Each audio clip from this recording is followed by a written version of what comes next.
It's Monday. That means a new episode of The Line. My name is Joshua Malott. I would like to welcome you to this episode as it is a special one. Blackline and our team traveled to Duluth, Minnesota, where we captured some honest conversations at the annual Better in Our Backyard event. Ryan and I sit down with Keaton Turner of Turner Mining Group and Thomas Haun of Turner Staffing Group. The next morning, Ryan and I sit down and we recap what his thoughts of the dinner were, and we really start to get into what it is that he desires Better in Our Backyard to be, why he does it, and we talk about also responsible mining. We talk about how the permitting processes need to change, and we talk about making our backyard, your backyard, better. And hopefully you can learn some things that I learned over this past week. Have a great day. So here we are in Duluth, Minnesota. It's my first time being here. Welcome to The Line, gentlemen. And we're at the Better in Our Backyard event. Yeah. Their 5th annual dinner. And you guys are my first guests on The Line at this event. I recently have talked with both of you, and I quite enjoy sitting down having conversations with you guys. Thanks, Josh. And I think that one of the things that makes our conversations good is you guys care and you're real. So I just appreciate that you're willing to sit down with us here, and you're here at this event promoting it.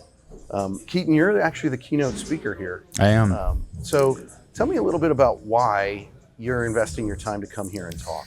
That's a great question. I think first and foremost, I'm hoping no one throws anything at me during my speech tonight. It's Are you going to duct tape Thomas's hands? I might need him as a shield. Yeah. I mean, it's an unpopular topic, to be honest with you, and I don't think it's a topic that anybody's really touching on. And it's about being more loud and more proud about our industry. Yeah. And you ask why I come up here. First, I'm a huge fan of what Ryan is doing. Yeah. The fact that he has created this thing in 5 years, basically single-handedly by himself. It's really impressive. I'm just a huge fan of talent. So, when I see talent like that, I want to go be a part of it and appreciate it and just be close to it. And so for me, it was an easy yes. He didn't have to ask twice or beg or anything like that. And I also think it's my duty and obligation. I think more CEOs, more leaders, more mid-level managers need to be loud and proud and use their voice. Yeah. So. Thomas, so you're here, and you're involved in Turner Staffing as well. Yep. So you're involved in the mining industry and many others. Yes. Why is it so important for people around the country? We were talking a little bit earlier. What is it that people need to kind of get their head in the game and realize what's going on? Why is that? What's going on there? Yeah. And you know this as well as anybody because you travel quite a bit. But, the conversations that people are having are just unaware. You could even say naive, right? Yeah. People don't actually think about where things come from, whether it's the mug that's sitting in front of me, right? The clothes we wear, the cars we drive. It's a shame that people don't pay enough attention to the supply chain. And I think people have a lot of misperceptions of how things end up inside their home, right? And hopefully, as we were talking about a little bit earlier as well, we can start to change that conversation where we can actually be providing educational material. We can actually be getting out in front of people and actually having a real conversation and being honest about the pros and cons to everything we do. And so obviously we're super bullish on mining in America. No kidding. It is it is what we believe is important for us. It's important for our country. It's frankly important for our population, right? And so I think this and Keaton doing this event it's just a great way to lean into that even further. I read something recently about there's like 7 million young men that are currently not in the workforce. Yeah. And when you look at all of the resources, we're here in Duluth, and they have what's called the Duluth Complex. And it's not a bunch of office buildings in an office park, but it's one of the largest masses of mineable material in the world. And I think to myself, all of those people, like, what would it look like, Keaton, if, you know, Turner Mining and Better in Our Backyard, if there was more mining here in the United States, how many more people could we actually bring into not just a good life, but a good living, a good everything? Yeah. Well, I think first and foremost, the stat you just read, 7 million young men, I'd say it's more like 7 million young boys, because if you're not in the workforce, like now is the time. This is a once in a generation opportunity, in my opinion, to do something amazing in an industry like mining. There's several other industries, blue collar industries, where you can go make 150. I just talked to a guy the other day, mine manager, making $250,000 a year. What? No MBA, no master's degree. He's got a bachelor's degree. He's been in the industry 18, 19 years. That's out there. Nobody knows about it. And so these kids, young men, they can't support what they don't know. No one is talking about $250,000 salaried roles in mining.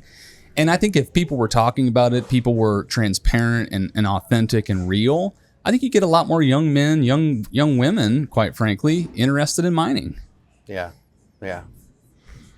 All right. Well, Thomas, we're going to kick you out. Yep. It's been Thanks, 5 Josh. minutes. You know, I really enjoyed this. If you can go tell Ryan to go get his butt I'll over go. here. So while Ryan sits down here, Keaton and I were just, talking about a little bit of why we're here. And we were talking with Thomas Haun of Turner Staffing Group. And Keaton is obviously here with Turner Mining Group, and he's your keynote speaker at tonight's event. Yep. I just would like to know, Ryan, why Keaton? Why did you reach out to him?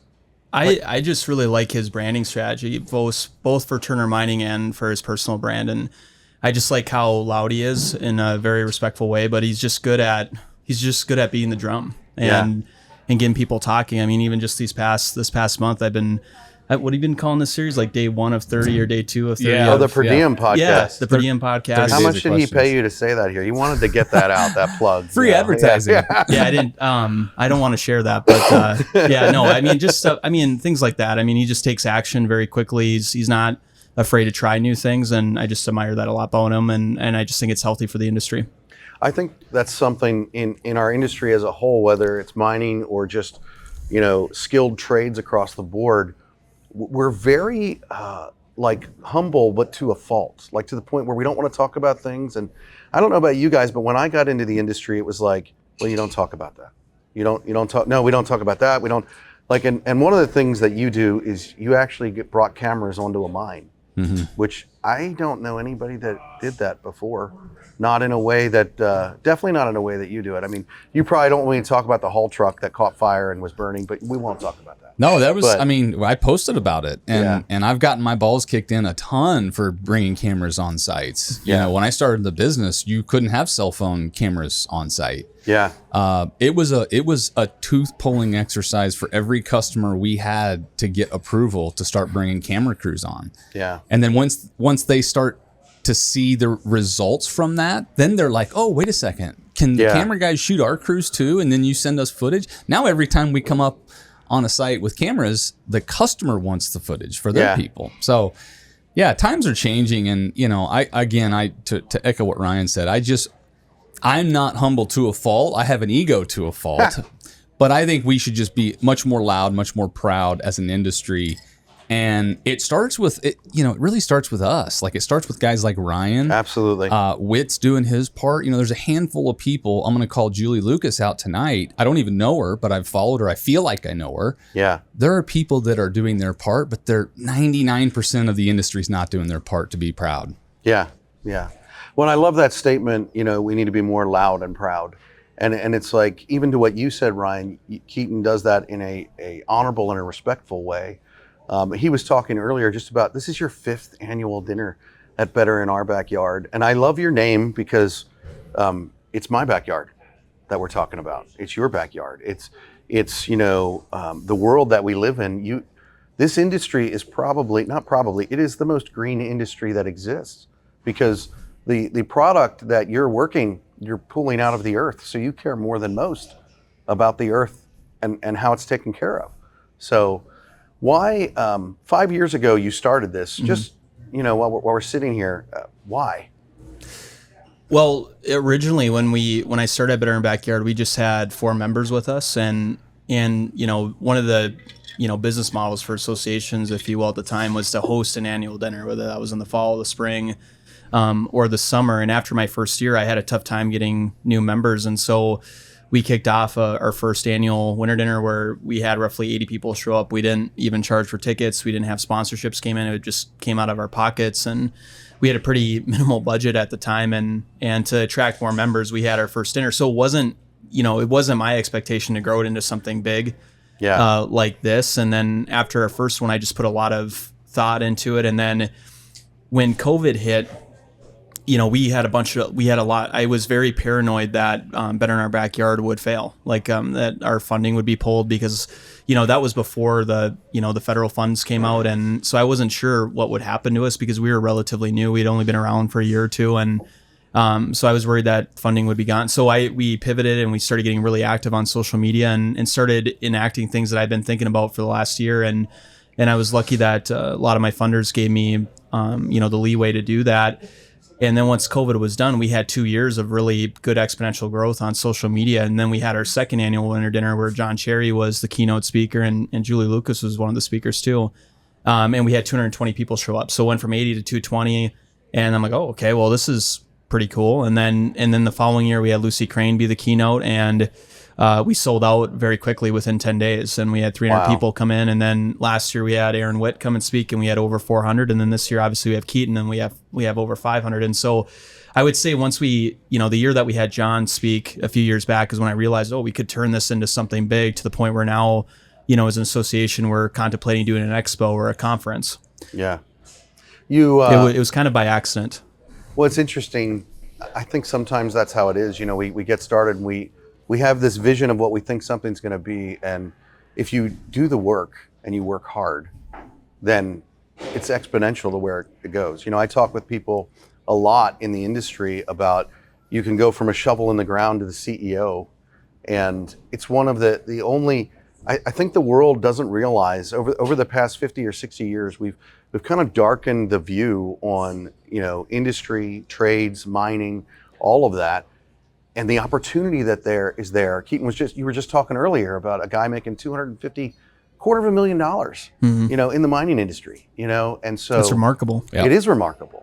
And we need to get that out That's there. how you build generational wealth, just by working your ass off. Yeah. Yeah. And I just have to say, one of the things, like my craft, everyone has their thing, right? If you're an operator, you have a craft. Your craft is media and how you put all this together and tie a bow on it in a nice, neat package. My craft, I believe, is recognizing talent. It's how I've built my company. It wasn't because Keaton Turner's legit. It's because I've recognized other people that are legit. Yeah, come on. I think this guy, Ryan, is a once in a generation talent. I just believe it. He's 31 years old. Look at this event. Yeah. I mean, people don't do this. They don't get guys like John Cherry to stand up in front of a room. So I'm just a huge fan. He asked me earlier, Ryan, why did I say yes? I'm like, well, I talked with him one time and it was an easy yes. So Yeah. Well, not to make this podcast into a bromance, but the feeling's mutual. If you guys want to move closer together, feel free. I appreciate the kind words, Keaton. Yeah. It's very nice. Yeah. Well, I think even for people listening, this is the thing that's important. You guys are doing the work, which is going to leave a legacy. People might actually not remember who Keaton Turner is or Ryan. They might not remember who Joshua is, that was my way of just lumping myself in with you guys. But in all reality, the legacy is the hard work that you're doing now. And we are in a time where there is a renaissance coming in the mining industry and the skilled trades industry. And I'm pretty excited for what the next 30 years looks like. I'm pretty excited for what we're going to be able to do.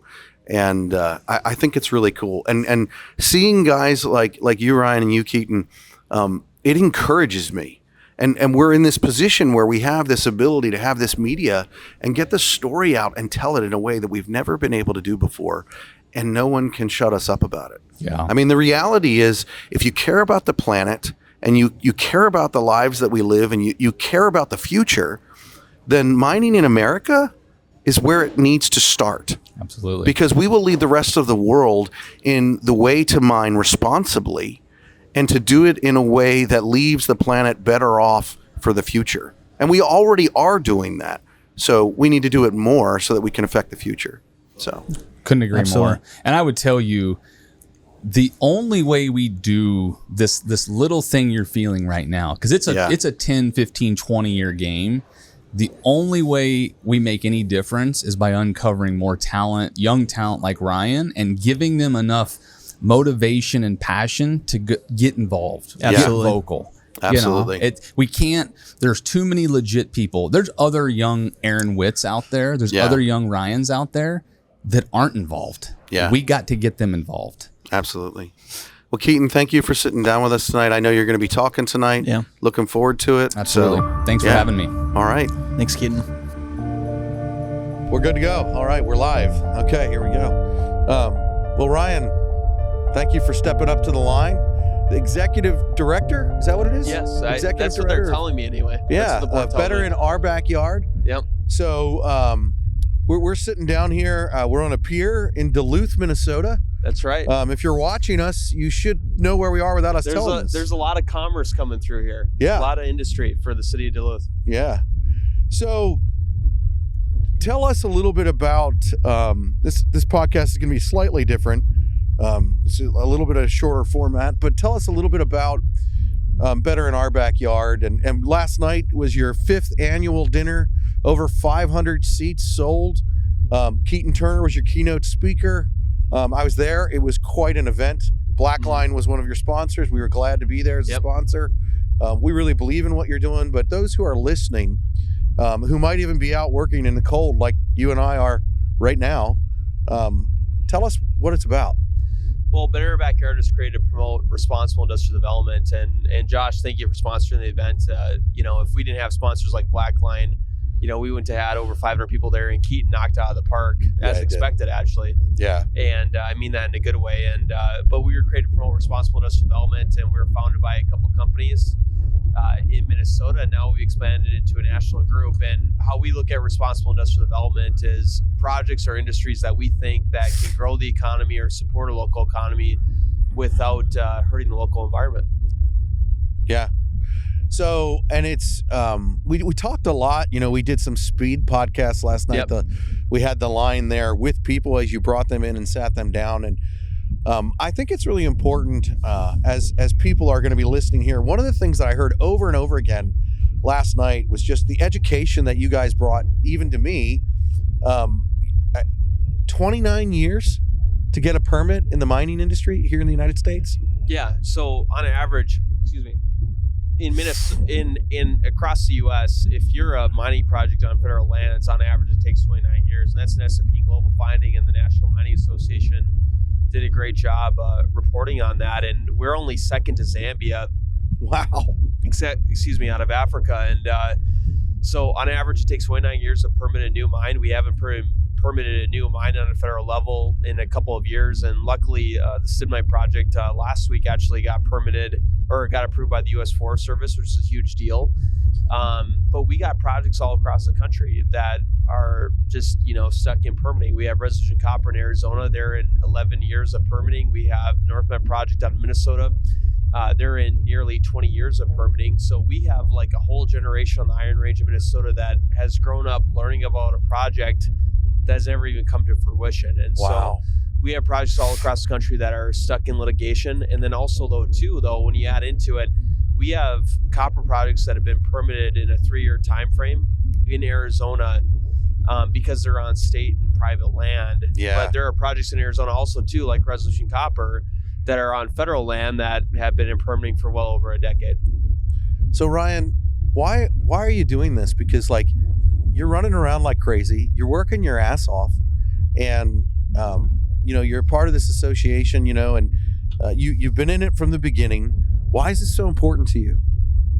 Well, I appreciate that, Josh, and I'm working my ass off just like you are, and no, I'm freezing my ass off. It's different. No, we both are. I mean, we're out on a pier here. Someone told me that I was going to do a podcast out on the pier here like this, and I said, "You're nuts." But no, the reason why I'm doing we this, are nuts.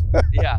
Well, the reason why I'm doing this is, I worked construction throughout college, and growing up, I learned about construction through my grandpa. He's a lifelong iron worker. He helped build all the crystal sugar plants in North Dakota and Northwest Minnesota, and superintendent, and he was one of those guys that refused to go in the office because he didn't want to, not take his union benefits because they were going to take that away from him if he went into the office. And he was just one of those guys where they want him to be a project manager and he wouldn't do it because he didn't want to lose out on those union benefits. And then my dad's a lifelong Teamster, and when I moved out to Duluth, I didn't realize how much of a union hub this city is. And they're kind of in a bubble here. And when I moved here, when I met business managers, I felt like I was meeting people like my dad and my grandpa. But then I realized when local city politicians were going against the mining industry, I'm thinking, wow, like you're talking about that you're pro labor, but you're going against jobs that support my dad and that support my grandpa or that supported my grandpa. And when Better Backyard came along, I didn't come up with a name, but they were looking for someone to run it. Previously, I ran for city council in the city of Duluth. I got my butt kicked.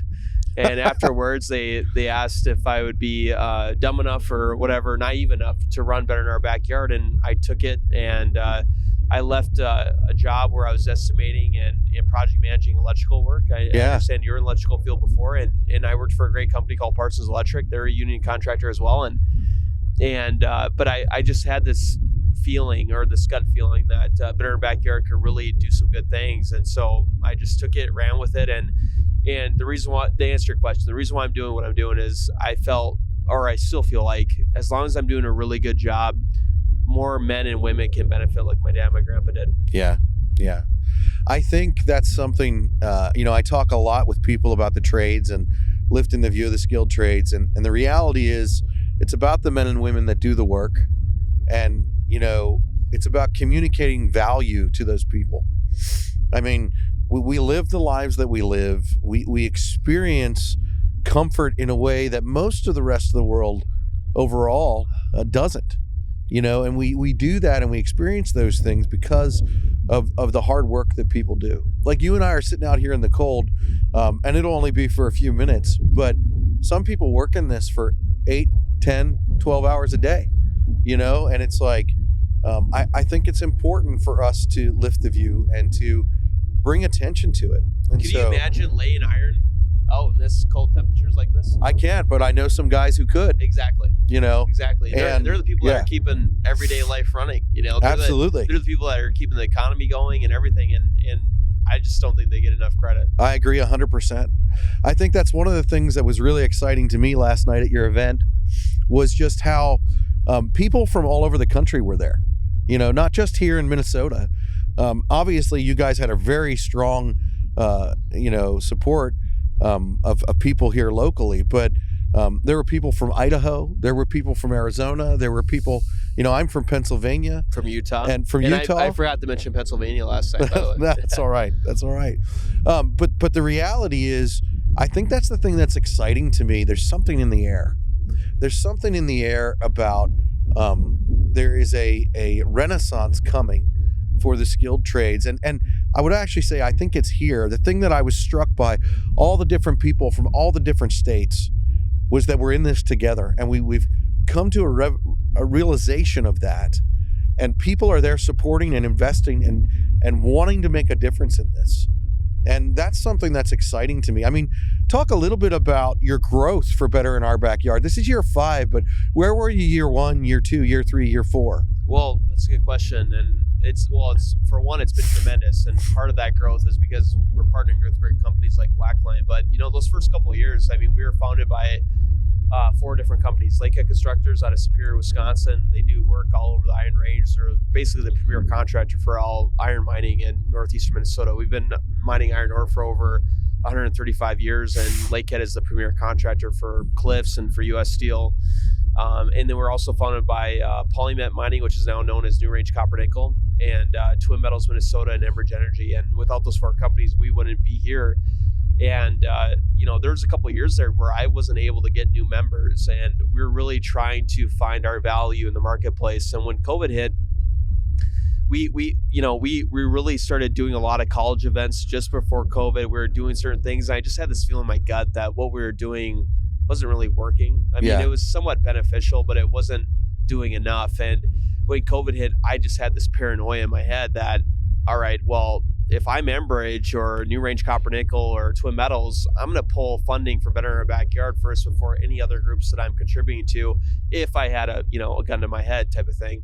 And so I just acted out of paranoia in a way, and I started doing things where, out of gut feeling or out of instinct. And we really started hitting our stride during COVID. We started doing more graphics. We started doing more videos like this. I mean, part of the reason why I'm doing this podcast with you, Josh, is I want to continue to innovate and evolve. And I really like your style and how you grow your brand at Blackline. And I want to be a part of that. And I really like how you think. It's outside the box. And I want Better in Our Backyard to be a part of that. And so we really started hitting our stride during COVID. And then once COVID was done, then we had our second annual winter dinner, and we had 200 people show up, and I was like, holy moly, like, this is kind of out of accident. And I didn't realize we'd grow that way. And then now fast forward to today, a couple of years later, to last night, we had over 500 people in attendance, and we had plenty of podcast guests last night. Oh, it was a great event. It was just, it was great. And it was kind of by accident, but, I don't believe that. I think that your hard work paid off. I really appreciate do. that. I kind of grew better back here in my back, literally in my living room during COVID. And I just had this vision in my head where I wanted us and continue to want us to be, the ESPN of industry. I want us to be on top of, legislation that is pro-mining or pro-industry, and on top of legislation that's anti-mining and, anti-industry, and just make sure that people are educated on what's going on, but then also to educate people on the benefits of what industry is currently doing and what is continuing going to happen. I mean, we talk a lot about permitting and the issues, and there's a lot of issues on a federal permitting level, but a lot of people aren't aware that we have 3-4 copper projects across the country that are fully permitted, but we're having a lack of funding come into the U.S. I mean, we have U.S. Gold out of Wyoming, we have Highland Copper out of Michigan, and we have a couple of copper projects out of Arizona called Cactus Mine and Copper World. Yeah. And they need to get up and running. And so these are the type of things that we like to talk about. You see that, you hear the ships going through right now. They're probably holding taconite. They're probably, holding taconite from the iron mines up on northeastern Minnesota. We've been mining our own ore for over 140 years. And, the city of Duluth was built off of industry, and many Duluthians don't like to know that, or they don't want to recognize that, but it's the truth. Well, and the rest of the country and the world is grateful for it. Exactly. I mean, the reality is... We would not have won World War II. 70%, or I think a little bit over 70%, if not 80%, of the steel that was made during World War II was because of the Iron Range. We would have not won World War II without the Iron Range in Minnesota. Yeah. I did a podcast which you introduced me to some folks at a foundry here locally the other day, and they were telling me that they've been working with that stuff since 1917. So they were a part of the Great War, World War I and World War II. And I think that's one of the things that I've really enjoyed about the different companies and the people that are around here is their desire to work together.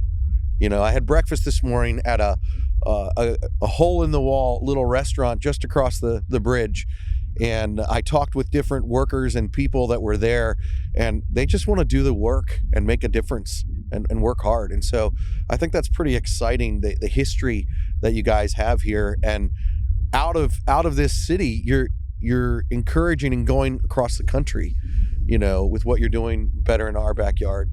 And it's not just about our backyard, but if you're listening, it's about your backyard. It's about how is this going to affect your life? And so if people want to know more about this, if there are companies on the East Coast, the Midwest, and even the West Coast, where do they go? How do they find out more about Better in Our Backyard? Well, just visit our website, and I appreciate the question. And Josh, just so you know, I gave us another 15 minutes. I texted Keaton and Thomas that we're running a little bit late, but because of me, by the way. I didn't blame it on you. Oh, you can blame it on me. That's fine. But you know what? I mean, if you want to learn more about us, go on our website, follow our LinkedIn page, follow our Facebook page, follow our TikTok or Instagram. But, our goal at the end of the day is to promote responsible industrial development. We are birthed in Minnesota, in northeastern Minnesota, but the model that we have for advocacy and educating people on the projects and industries that we care about most, is scalable across the country. And there's a reason why Resolution Copper is with us out of Arizona. There's a reason why Perpetua Resources is with us out of Idaho. And there's a reason why Enbridge continues to utilize us in Michigan and Wisconsin, because the model that we're using is working, and it's something that I want to scale, but also at the same time continue to innovate and evolve, and be open to new ideas. So Ryan, when we do these podcasts, I ask people 2 questions, and obviously because of the speed of what we're doing, I'm going to do it a little bit differently here.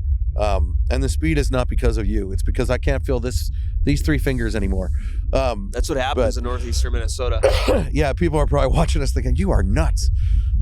This is cool though. I mean, Josh, I got to give you a lot of credit. This is nuts. Well, you're out in that pier here, man. Well, I think the cool thing about where we're sitting right now is all the industry that's around us.